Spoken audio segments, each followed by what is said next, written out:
The final note didn't end the song. It lingered. Johnny Cash stood at the microphone, guitar still resting against his chest, fingers unmoving on the strings. The sound hung in the ballroom for a heartbeat longer than expected, as if the room itself wasn't sure whether it was allowed to breathe yet. For 3 seconds, no one moved. Then, a man near the center aisle rose from his chair and began to clap.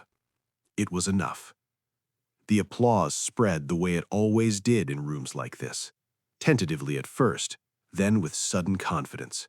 Chairs slid back, jackets were adjusted. People stood almost instinctively, not because they decided to, but because everyone around them was doing the same. This was a benefit concert at the Beverly Wilshire Hotel, Los Angeles, spring of 1970. A private event, 200 guests, give or take. Not a crowd drawn by ticket sales, but by reputation. Industry people, songwriters, producers, musicians who'd lived long enough in the business to recognize when a performance had crossed from entertainment into something heavier. Within seconds, the ballroom was on its feet. Within seconds, the applause became unanimous. Almost. From the stage, Cash looked out over the room. He took in the standing ovation with the practiced awareness of a man who'd seen thousands of them before. Faces glowing, hands clapping, a shared sense of agreement that something important had just happened. He nodded once. A small smile touched the corner of his mouth. He placed his hand over his heart, not dramatically, just enough to acknowledge the room, and gave a slight bow of his head. And then, without lingering, he stepped away from the microphone and turned toward the wings. As he did, his eyes passed across the fourth row. That's when he saw it. Everyone around that table was standing, the woman to the left, the man to the right, people behind them, in front of them, all upright, all clapping. But the chair at the center of the table remained occupied. Roy Orbison sat with his hands resting flat on the white tablecloth, posture straight, shoulders still. He wasn't clapping, he wasn't shifting in his seat, he wasn't looking around to see who noticed. He was simply sitting. Cash didn't stop walking, he didn't turn his head, he didn't break stride, but something in his expression flickered, so fast it would have been easy to miss if you weren't looking for it. A tightening, a recalibration, the kind of reaction that doesn't belong to surprise so much as recognition. By the time Cash disappeared behind the curtain, the applause had grown louder. People clapped longer than necessary, as if volume could extend the moment. A few shouted his name, someone whistled. The ovation went on for nearly half a minute before the first guests began to sit back down, laughing, talking, replaying the performance out loud as people often do when they're trying to hold on to a feeling. It was powerful, someone said. "He still has it," another replied. "Still has it" was said with a tone that implied relief. At Roy Orbison's table, no one spoke. The woman beside him lowered herself back into her chair and glanced sideways, then forward again, unsure whether she'd imagined what she'd just seen. The man on Roy's other side reached for his drink, hesitated, then set it back down untouched. Roy remained still. Behind his dark glasses, his face revealed nothing. If he felt the eyes drifting toward him, he gave no sign of it. If he heard the whispers beginning to form in the air between tables, he didn't react. On stage, the next performer was already being introduced. The evening was moving on, exactly as planned.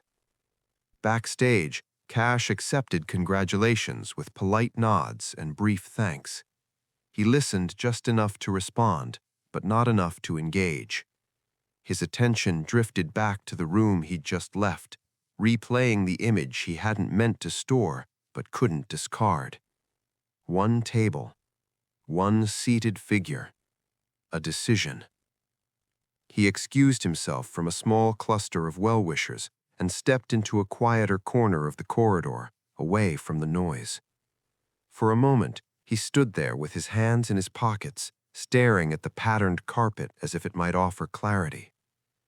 The song he'd sung was about loss, about grief carried forward, day after day without resolution.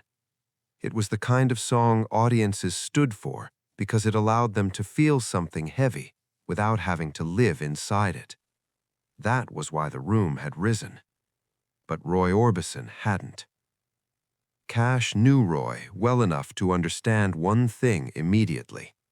Whatever that choice had been, it hadn't been accidental.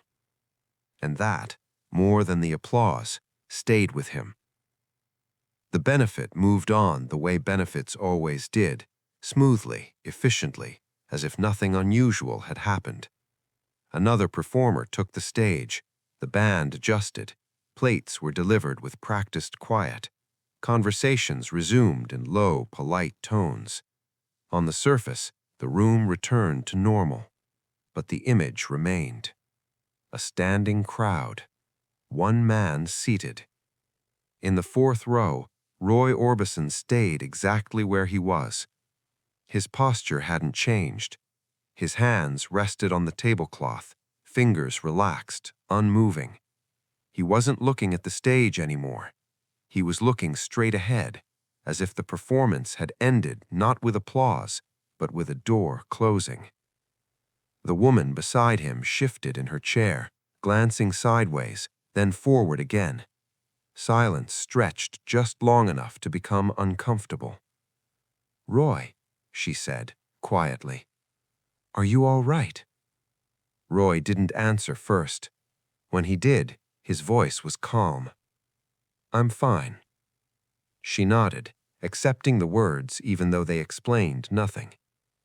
The man on Roy's other side, someone he'd known for years, leaned closer. "You didn't stand," he said, carefully. Roy gave a small nod. "No." It wasn't defiance. It wasn't explanation. It was simply a fact. Around them, people had noticed, not openly, not dramatically, but glances lingered a moment too long. Conversations softened when Roy's name entered them. In a room full of industry veterans, nobody asked the obvious question out loud. They didn't need to. Roy could feel the shift without looking up. He had spent decades in rooms where attention moved invisibly, where silence spoke louder than applause. He knew when he had become the point of gravity. On stage, the evening continued. Applause came and went in predictable waves. Safe applause, comfortable applause, the kind that asked nothing of the people giving it. Roy sat through it all, not because he wanted to be noticed, because standing wasn't possible. The song Johnny Cash had just sung wasn't new to him, not really. Songs about loss never were, but this one had landed differently, not as music, as memory. Applause required distance. It required the freedom to admire pain without being consumed by it. Roy didn't have that freedom. When he heard a song about grief, he didn't hear metaphor. He heard absence. He heard the sound a house makes when it's suddenly too quiet. He heard names. So when the room stood, his body didn't follow. Not out of protest, out of honesty. A waiter approached, asked softly if he needed anything. Roy shook his head once. The waiter moved on, relieved not to be pulled into whatever tension hovered there. Near a side entrance, a small group of musicians stood smoking. One of them, young and careless, tilted his head towards Roy's table. "What's his problem?" he muttered. An older man beside him answered without looking. "If Roy Orbison stays seated during a standing ovation, you assume he has a reason." The younger man frowned, but said nothing more. Roy waited for a natural break in the program, a pause between performers, a moment when movement wouldn't draw attention. Then he stood. It happened quietly, but the people nearest him noticed instantly. A man who had been seated while others stood, now standing while others sat. Roy slipped his jacket on, adjusted his cuffs, and turned toward the aisle. "Leaving already?" the woman beside him asked. "Early morning," Roy said. It wasn't quite true. It didn't need to be. He moved toward the exit without ceremony. Near the door, someone called out to him, "Roy, what'd you think of Cash tonight?" Roy stopped.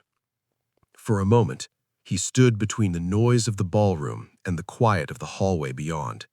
He could have smiled, could have offered praise, could have said what people expected. Instead, he turned slightly and said, "It was a performance." There was a beat of confusion, then laughter, relieved laughter. "Yeah," someone said, "a hell of one."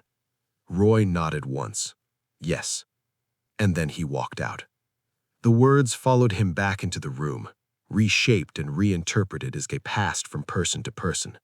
Some heard respect, others heard criticism. A few heard something closer to truth. By the time Roy reached the parking lot, the night had cooled. He got into his car and drove away, leaving behind a room that would continue applauding, talking, congratulating itself on recognizing greatness. But somewhere backstage, Johnny Cash stood alone with an image he couldn't shake. One man, one chair, a choice, and the quiet understanding that applause didn't mean the same thing to everyone.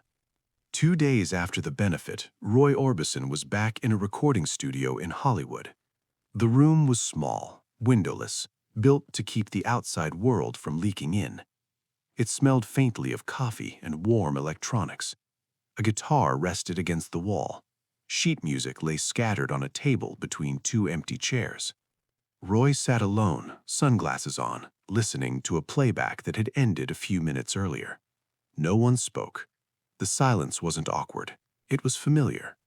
The door opened and the producer stepped in, holding a paper cup. "Good session," he said, mostly to fill the air. "You sounded focused." Roy nodded once. The producer hesitated, then leaned against the console. "I heard you were at the benefit the other night." Roy didn't look up. "I was?"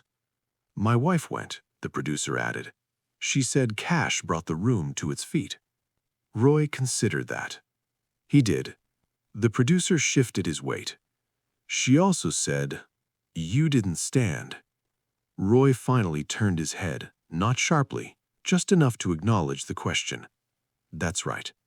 There it was, the thing people wanted explained.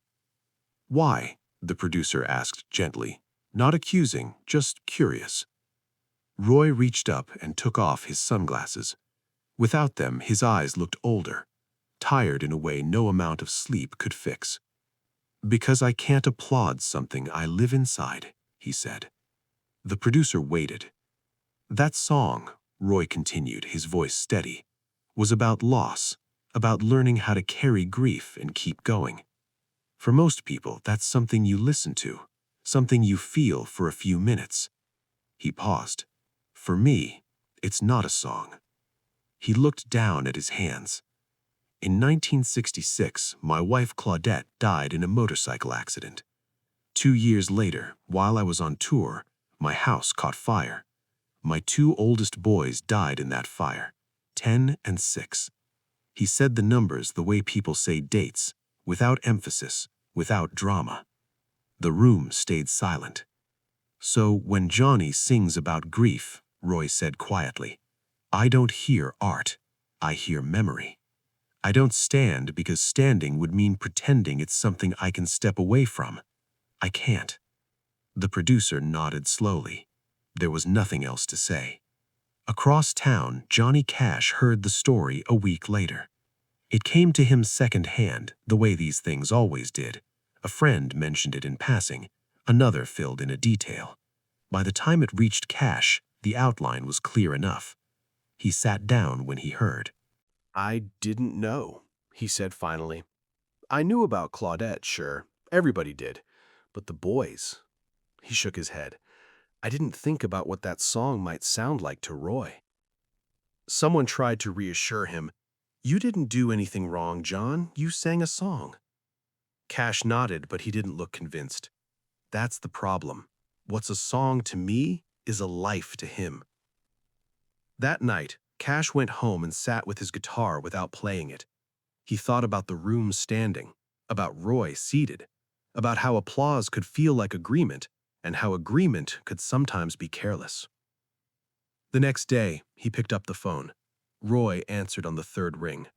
"Roy?" Cash said. "It's John." There was a pause, then Roy's voice. "John, good to hear from you." "I heard why you didn't stand," Cash said. He didn't circle it. He didn't soften it. "I just wanted to say, I'm sorry. For your wife, for your boys, for all of it." "Thank you," Roy said. "That means more than you know." "I wasn't trying to turn anything into a show," Cash continued, "but I understand why it felt that way." "I know you weren't," Roy said, "and I know what you were doing up there. You were singing. That's your truth. Mine just doesn't stand the same way." Cash let that sit. "You don't owe me anything," Roy added. "Not applause, not approval." "I know," Cash said, "but I needed to hear it." They talked for a few minutes more, about music, about time, about how some wounds never close, they just change shape. When they hung up, neither man felt fixed, but both felt understood. Johnny Cash kept singing songs about grief. He didn't stop. He didn't apologize for them publicly. But something shifted. He became more aware of the room, of the people who didn't clap, of the ones sitting quietly while everyone else stood. And Roy Orbison kept making music the only way he knew how, without spectacle, without asking anyone to applaud his pain. Years later, someone asked Roy about that night, about why he stayed seated. Roy smiled faintly, because everyone else was standing for a performance. I was sitting with a memory. They asked if Johnny Cash understood. Yes, eventually. That was enough. The story passed through the industry in fragments. Some remembered it as a slight, others as a misunderstanding. A few remembered it correctly. A room stood. One man didn't. And in that stillness, something honest was revealed. That applause isn't always respect, that silence isn't always disapproval, and that grief doesn't follow the rules of entertainment. Johnny Cash sang a song. Roy Orbison lived it. And both responses, standing and sitting, were true, just not the same.